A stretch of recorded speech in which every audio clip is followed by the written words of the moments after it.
मेरे YouTube पर आने के लिए आप सबका स्वागत है। आज का हमारा टॉपिक है सर्दी खांसी जुकाम कैसे खत्म करें।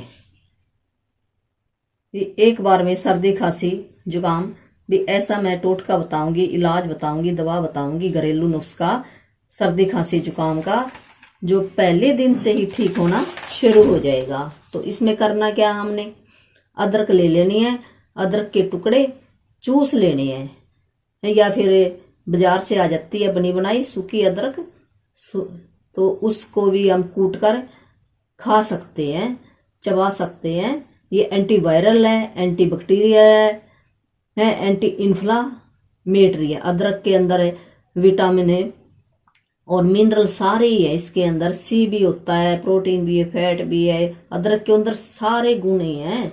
तो अदरक को चूस लो, या फिर अदरक का रस निकाल के और शहद मिला के दोनों ही खा लो। और गर्म चीजें खानी है, ठंडी चीजें कोई नहीं खानी है। बाजार की चीजों का परहेज है।